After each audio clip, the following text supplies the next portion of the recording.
ओम शांति। अव्यक्त बाप दादा मुरली। डेट 10th जून 1977।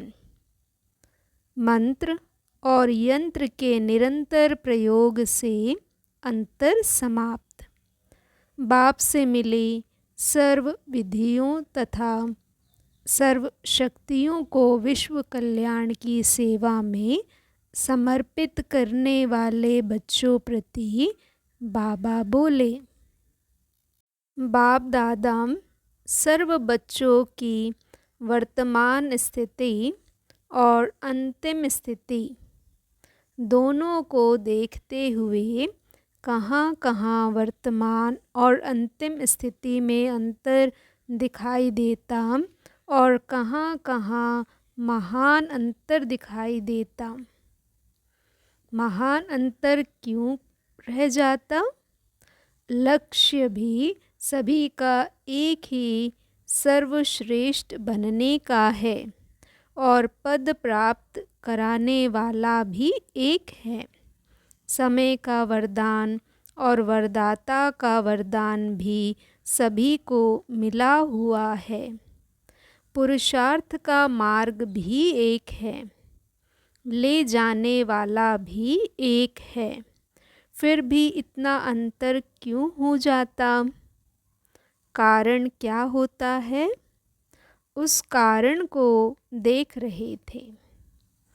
वर्तमान समय प्रमाण मुख्य कारण क्या देखें?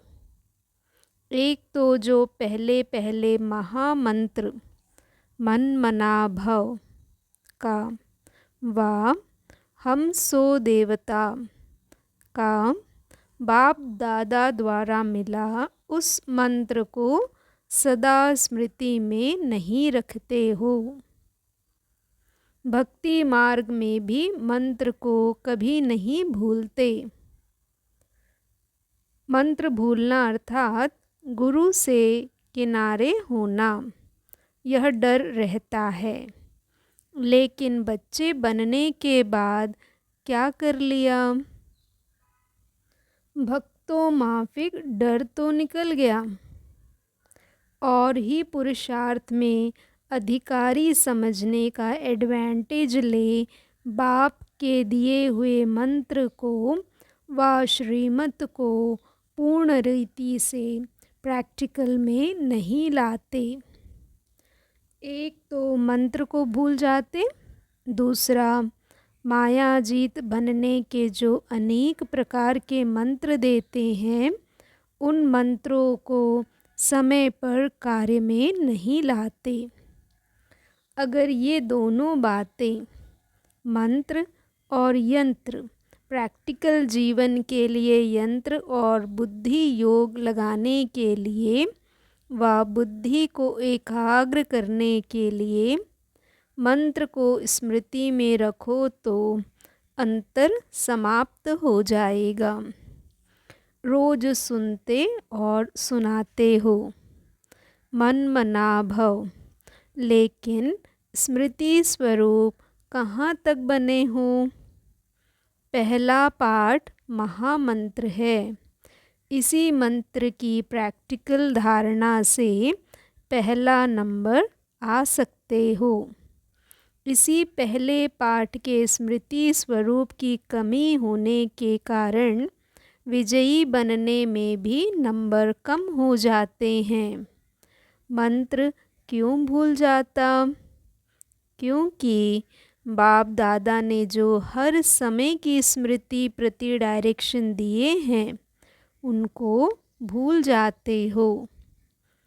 अमृत वेले की स्मृति का स्वरूप गॉडली स्टडी, ईश्वरीय अध्ययन करने की स्मृति का स्मृति स्वरूप, कर्म करते हुए कर्मयोगी रहने के स्मृति स्वरूप, ट्रस्टी बन अपने शरीर निर्वाह के व्यवहार के समय का स्मृति स्वरूप, अनेक विकारी आत्माओं के संपर्क में आने समय का स्मृति स्वरूप, वाइब्रेशंस वाली आत्माओं को वाइब्रेशन परिवर्तन करने के कार्य करने समय का स्मृति स्वरूप सब डायरेक्शन मिले हुए हैं।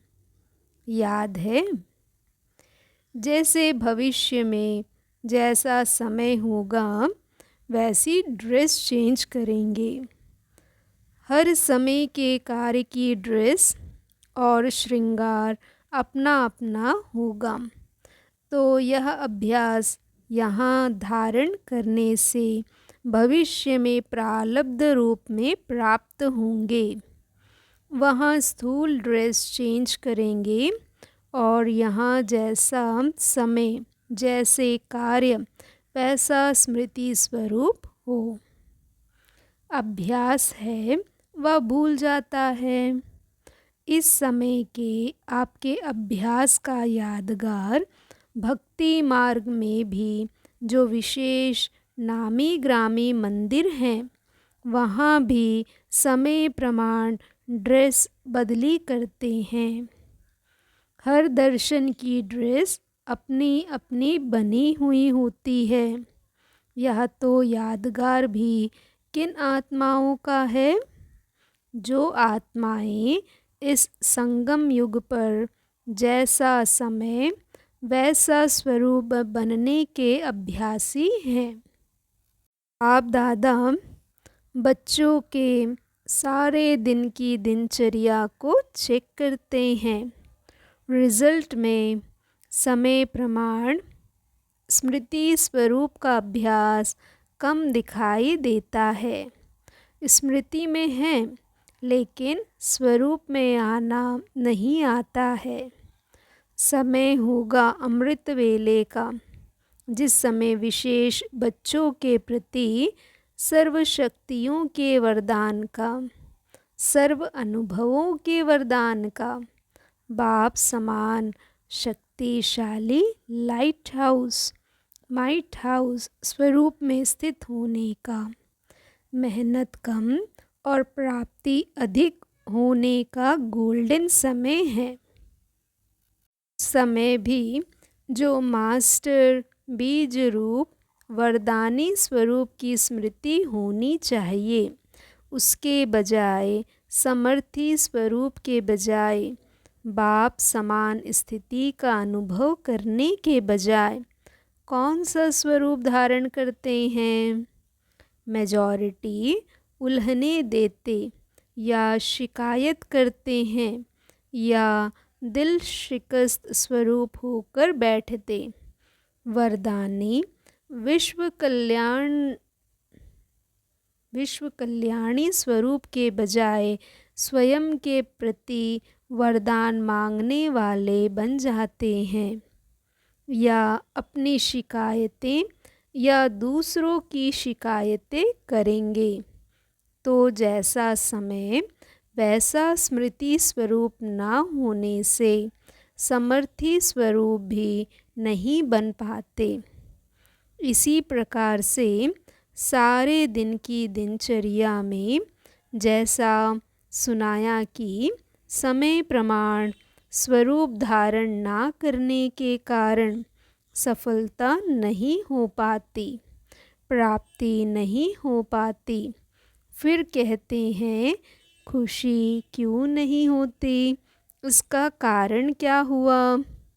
मंत्र और यंत्र को भूल जाते हैं। आजकल के नामी ग्रामी व जिनको बड़े आदमी कहते हैं उनका भी अभ्यास होता है। जैसी स्टेज पर जाएंगे वैसी ड्रेस वैसा रूप, अर्थात अपने स्वभाव को भी उसी प्रमाण बनाएंगे। अगर खुशी के उत्सव की स्टेज पर जाएंगे तो अपना स्वरूप भी उसी प्रमाण देखेंगे। जैसे स्टेज वैसा स्वरूप के अभ्यासी होते हैं। चाहे अल्पकाल के लिए हो, बनावटी हो, लेकिन जो ऐसे अभ्यासी व्यक्ति होते हैं वे ही सब द्वारा महिमा के पात्र होते हैं। उनका है बनावटी, आपका रियल। तो रियलिटी और रॉयल्टी के अभ्यासी बनो। जो हो जैसे हो जिसके हो उस स्मृति में रहो। पहले मनन करो कि हर समय वैसा स्वरूप रहा। अगर नहीं तो फ़ौरन अपने को चेक करने के बाद चेंज करो। कर्म करने के पहले स्मृति स्वरूप को चेक करो। कर्म करने के बाद नहीं करो। कहीं भी कोई कार्य अर्थ जाना होता है तो जाने के पहले तैयारी करनी होती है, ना कि बाद में। ऐसे हर काम करने के पहले स्थिति में स्थित होने की तैयारी करो।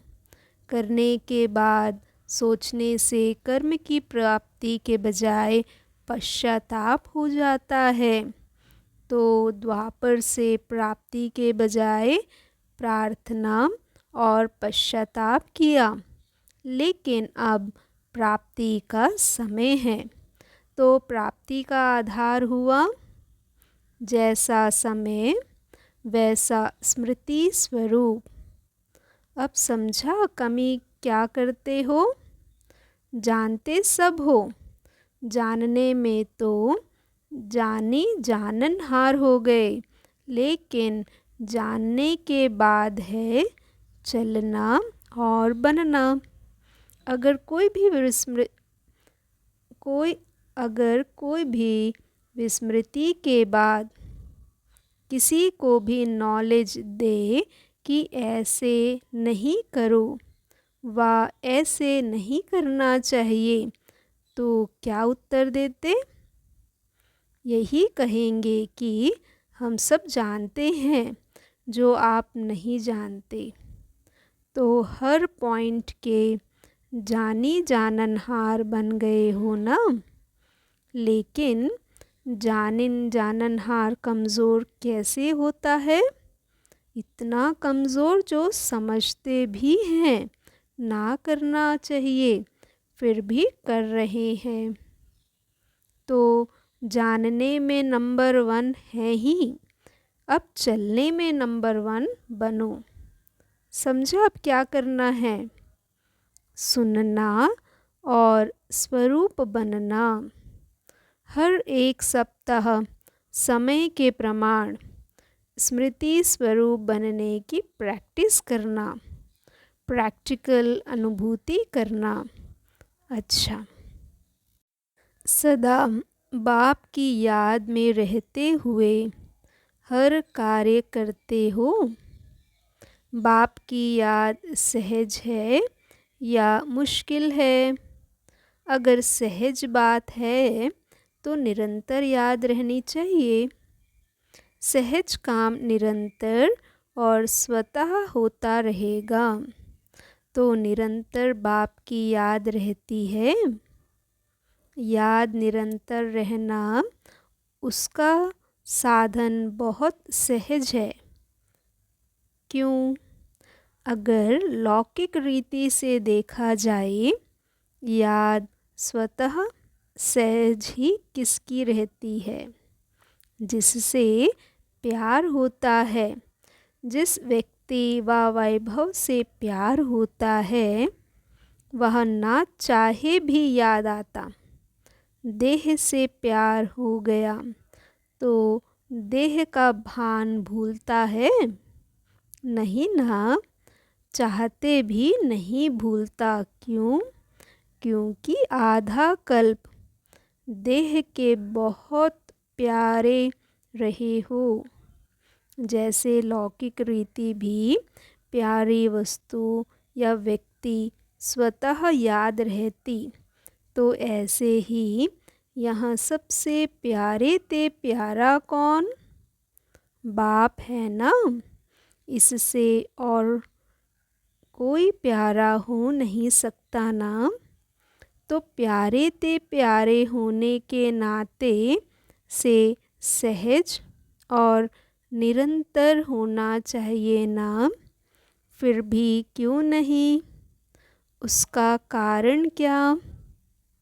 इससे सिद्ध है कि अब तक भी कहीं कुछ प्यार अटका हुआ है, पूरा प्यार बाप से नहीं लगाया है। इसलिए ही निरंतर के बजाय, एक बाप के बजाय दूसरे तरफ भी बुद्धि चली जाती है। तो प्यारे ते प्यारे बाप के प्यार को पहले अनुभव किया है, रूहानी प्यार का अनुभव किया है। रूह है तो रूह का प्यार भी रूहानी होगा ना। तो रूहानी प्यार का अनुभव है, अनुभव वाली बात कभी भूल नहीं सकती। रूहानी प्यार का अनुभव, एक सेकंड का अनुभव भी कितना श्रेष्ठ है। अगर एक सेकंड के उस प्यार के अनुभव में चले जाओ तो सारा दिन क्या होगा। जैसे कोई पावरफुल शक्तिशाली चीज़ होती तो उसकी एक बूंद भी बहुत कुछ कर लेती।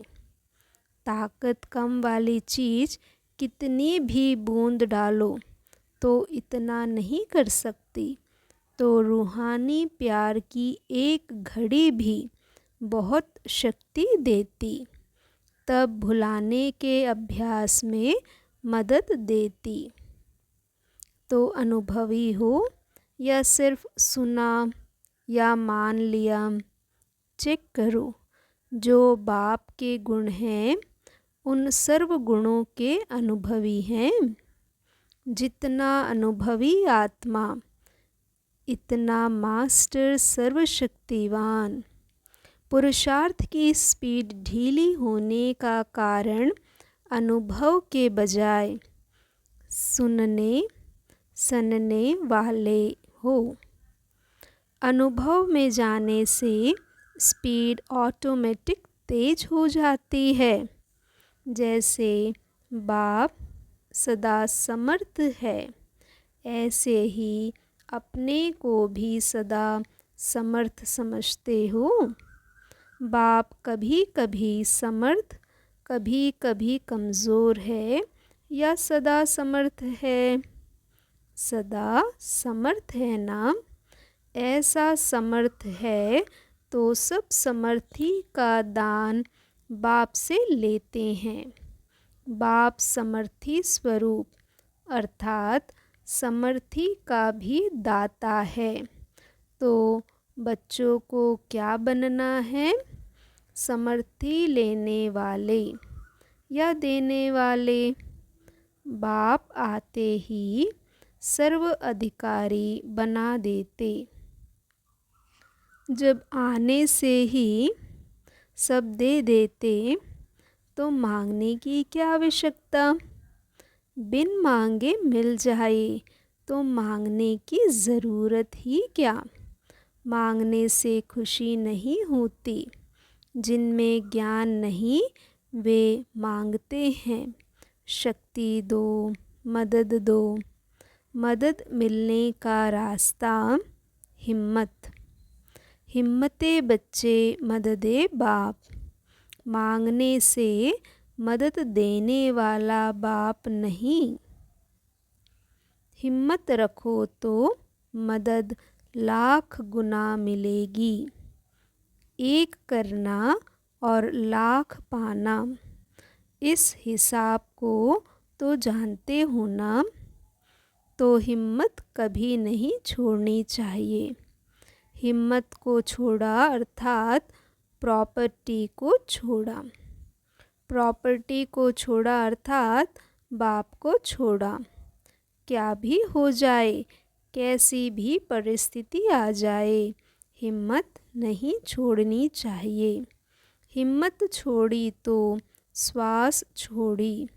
हिम्मत ही इस मरजीवा जीवन का श्वास है।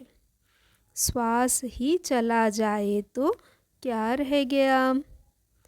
हिम्मत है तो मूर्छित से सुरजीत हो जाएगा। साइंस की वृद्धि का कारण भी हिम्मत है। हिम्मत के आधार से चंद्रमा तक पहुंच जाते, दिन को रात और रात को दिन बना देते।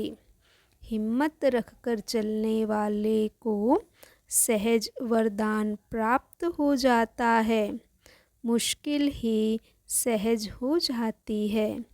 असंभव बात भी संभव हो जाती है। सभी देखते हैं ब्रह्म कुमारियाँ क्या कहती हैं और क्या करती हैं, इसलिए जो कहते हो वह करने वाले बनो। भगवान मिला, भगवान मिला का नारा तो लगाते, लेकिन भगवान मिला तो और कुछ रह गया है क्या जो उस तरफ बुद्धि जाती। तो सर्व प्राप्तियों का अनुभव सबके आगे दिखाओ। आपका शक्ति स्वरूप अब सब देखना चाहते हैं। अभी महारथियों को कोई प्लान बनाना है। विघ्न विनाशक बनने का साधन कौन सा है। ड्रामा अनुसार जो होता है उसको भावी समझ आगे चलते जावे। आत्माओं का जो अकल्याण हो जाता है तो रहम दिल के नाते क्या होना चाहिए जिससे उन आत्माओं का अकल्याण ना हो। इसकी कोई ना कोई युक्ति रचनी चाहिए। वातावरण भी पावरफुल बनाने के लिए अब कोई प्लान चाहिए। अभी यह एक लहर चल रही है, एक जनरल विघ्न, दूसरा जिसमें अनेक आत्माओं का अकल्याण है। आजकल जो लहर है, कई आत्माएं अपने आप ही अकल्याण के निमित्त बनी हैं। उनके लिए प्लान बनाओ। महारथियों का संकल्प करना या प्लान बनाना, यह भी वातावरण में फैला है। वातावरण को चेंज करना है। आजकल इस बात की आवश्यकता है। जो विघ्न विनाशक नाम है वह अपने संकल्प, वाणी, कर्म में दिखाई दे। जैसे आग बुझाने वाले होते हैं, वह आग लगी है तो आग बुझाने सिवाय रह नहीं सकते। कैसा भी मुश्किल काम है, प्लान बनाकर आग को बुझाते हैं। आप भी विघ्न विनाशक हो। वातावरण कैसे समाप्त हो, संकल्प रचेंगे तभी वायुमंडल बदलेगा। हल्का मत करो, यह तो शुरू से ही चलता आया है। ये विघ्न तो पड़ने हैं, झाड़ को तो झड़ना ही है। विघ्न पड़े हुए को खत्म करो। जैसे कोई स्थूल नुकसान होता हुआ देख छोड़ नहीं देते, दूर से भी भागते हो नुकसान को बचाने के लिए। नेचुरल बचाने का संकल्प आएगा। ऐसे नहीं कि यह तो होता रहता है, यह तो ड्रामा है। हर आत्मा का अपना अपना पार्ट है। हलचल में नहीं आते, परंतु आप सेफ्टी तथा रहम करने वाले हो, इस भावना से सोचना है। विघ्न विनाशक हो, यह लक्ष्य रखना है। जिस बात का लक्ष्य रखते हो वह धीरे धीरे हो जाता है। सिर्फ लक्ष्य और अटेंशन चाहिए। महारथियों सिर्फ स्वयं प्रति सर्व विधियाएं, मेथड्स सर्व शक्तियाँ यूज़ नहीं करनी हैं, अभी यह सोच चलता है व नहीं चलना चाहिए। इनसे किनारा नहीं करना है, किनारा करेंगे तो इंडिविजुअल राजा बनेंगे, विश्व महाराजन नहीं। विश्व कल्याण की भावना रखने से विश्व महाराजन बनेंगे। ओम शांति। शुक्रिया बाबा, शुक्रिया।